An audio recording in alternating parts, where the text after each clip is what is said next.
बीते हफ्ते मार्केट में थोड़ी मुनाफा वसूली दिखी, खासकर आरबीआई की मॉनेटरी पॉलिसी आने के बाद हफ्ते की शुरुआत में आई तेजी इंडेक्स ने गवा दी। इसने वीकली स्केल पर लॉन्ग अपर शैडो के साथ small bordered bearish candlestick pattern बनाया है। ये हायर लेवल पर सेलिंग प्रेशर का संकेत है, लेकिन इंडेक्स ने लगातार 11वें हफ्ते हायर हाई फॉर्मेशन बनाना जारी रखा है, जो एक पॉजिटिव संकेत है। एक्सपर्ट्स का कहना है कि हाल में साल के नए हाई के बाद हायर लेवल पर करेक्शन और कंसोलिडेशन के बावजूद कुल मिलाकर मार्केट में तेजी का रुख है। रेजिस्टेंस 18,600 से 18,800 के लेवल पर है। मोमेंटम इंडिकेटर ने भी पॉजिटिव रुझान दिखाए हैं। RSI का 62 लेवल स्ट्रेंथ का संकेत देता है। 24 मई को पॉजिटिव क्रॉस ओवर देने के बाद नॉर्थवर्ड डायरेक्शन के साथ MACD 0 लाइन से ऊपर बना हुआ है। एंजल 1 में head research technical and derivative Sameet Chauhan ने कहा, प्रमुख इंडेक्स के लिए ये पीरियड थोड़ा सा सुस्त रहा, लेकिन अगर छोटे बड़े सभी शेयरों की बात करें तो एक्शन की कमी नहीं रही। इंडिविजुअल थीम एक के बाद एक सामने आ रही है। इसमें कुछ स्टॉक शानदार मूवमेंट में दिख रहे हैं। उन्होंने कहा कि अच्छा ये होगा कि ट्रेडर्स इस पर फोकस करें जब तक प्रमुख इंडेक्सेस में रेंज से ब्रेकआउट नहीं दिखता है। इंडेक्स स्पेसिफिक ट्रेडर्स में हल्का बने रहना अच्छा रहेगा।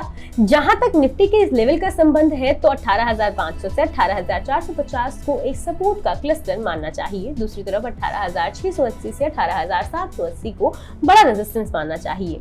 वेव स्ट्रेटेजी एडवाइजर के CEO और CMT आशीष कयाल का मानना है कि निफ्टी 50 जून में लाइफ टाइम हाई पर पहुंच सकता है, लेकिन इससे पहले इसमें कुछ दिनों का कंसोलिडेशन और बेस फॉर्मेशन देखने को मिलेगा। उनका मानना है कि गिरावट की स्थिति में 18,250 पर अहम सपोर्ट होगा, जबकि ये लेवल सुरक्षित है। हमें निफ्टी के 18,800 से 18,900 लेवल की तरफ बढ़ने की उम्मीद है। करीब 2 हफ्ते की तेजी के बाद पूरा बाजार थोड़ा आराम करते दिखा है। बीते हफ्ते निफ्टी मिड कैप 100 इंडेक्स आधा फीसदी चढ़कर स्मॉल कैप 100 इंडेक्स में 1.2% की तेजी देखने को मिली। एक्सपर्ट्स ने अगले 3 से 4 हफ्तों में 5 ऐसे स्टॉक्स पर दांव लगाने की सलाह दी है जो शॉर्ट टर्म में अच्छा मुनाफा दे सकते हैं। सबसे पहले बात करते हैं कोटक सिक्योरिटीज के श्रीकांत चौहान की पसंद। तो इन्होंने दांव लगाया है BHEL पर।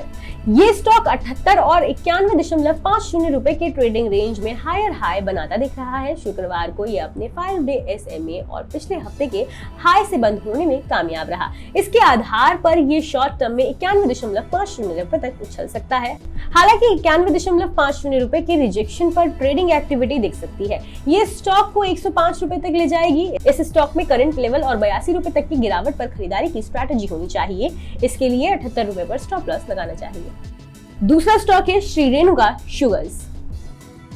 डेली और वीकली बेसिस पर इस स्टॉक में इसके 44 रुपए के अहम लेवल से ऊपर कारोबार हो रहा है। ये नियर टर्म में ट्रेडिंग एक्टिविटी का संकेत है। डेली बेसिस पर पिछले गुरुवार को ये इससे ऊपर आने में सफल रहा है और इसने 45.75 रुपए पर हाई बनाया। हालांकि बाद में ये गिर गया। नियर टर्म में हम 45.75 रुपए के ऊपर ट्रेडिंग एक्टिविटी की उम्मीद कर सकते हैं। ये फॉलिंग ट्रेंड लाइन के ऊपर हायर लो का सटीक उदाहरण है। इस तरह ये फॉर्मेशन स्टॉक को पिछले हर्डल की तरफ बढ़ने की इजाजत देते हैं, जो 54 रुपए था। 50% खरीदारी करंट लेवल पर की जा सकती है, बाकी 42.50 रुपए पर। अगला स्टॉक है एवेन्यू सुपरमार्ट्स का। इस स्टॉक ने डेली चार्ट पर राउंडिंग बॉटम बनाना शुरू किया है। ये 3,300 रुपए के ऊपर 5 महीने तक टिका रहा है। इसके चलते ये 3,600 रुपए की तरफ बढ़ा है। तकनीकी रूप से ये बेस बिल्डिंग फॉर्मेशन है जो स्टॉक को सबसे बड़े रेजिस्टेंस पार करने में मदद कर सकता है, जो 3,750 रुपए पर है। 3,750 रुपए से ऊपर स्टॉक के लिए 4,000 रुपए के लेवल पर पहुंचना आसान हो जाएगा, जो स्टॉक के लिए 50% रिट्रेसमेंट रेजिस्टेंस है। छोटा रेजिस्टेंस 3,875 रुपए पर है। 50% खरीदारी करंट लेवल पर की जा सकती है, बाकी 3,500 रुपए पर। इस दौरान 3,400 रुपए पर स्टॉप लॉस लगाना होगा। चलिए अब बात करते हैं HDFC सिक्योरिटीज के सुभाष गंगाधरन की पसंद के बारे में। तो इनका पहला पसंदीदा स्टॉक है यूनाइटेड ब्रेवरीज। दिसंबर 2022 के 1806 रुपए के अपने हायर लेवल को टेस्ट करने के बाद इस स्टॉक में करेक्शन आया। फिर इसे अप्रैल 2023 में करीब 1353 रुपए के लेवल पर सपोर्ट मिला। ये स्ट्रॉन्ग सपोर्ट है क्योंकि ये पिछले इमीडिएट लो से भी मिलते हैं। तब से ये स्टॉक ऊपर जा रहा है। इस प्रोसेस में ये हायर बॉटम बना रहा है। बीते हफ्ते इसने औसत से ज्यादा वॉल्यूम के साथ हालिया ट्रेडिंग रेंज को तोड़ दिया। इससे आने वाले हफ्तों में इसके ऊपर जाने का संकेत मिलता है। टेक्निकल इंडिकेटर्स पॉजिटिव सिग्नल दे रहे हैं क्योंकि ये स्टॉक 20 और 50 डे SMA के ऊपर कारोबार कर रहा है। 14 वीक RSI जैसे मोमेंटम रीडिंग्स भी राइजिंग मोड में है और ओवरबॉट नहीं है।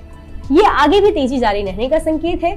इंटरमीडिएट टेक्निकल सेटअप भी अट्रैक्टिव दिख रहे हैं। हमें इस स्टॉक के आने वाले हफ्तों में इंटरमीडिएट हाई की तरफ बढ़ने की उम्मीद है।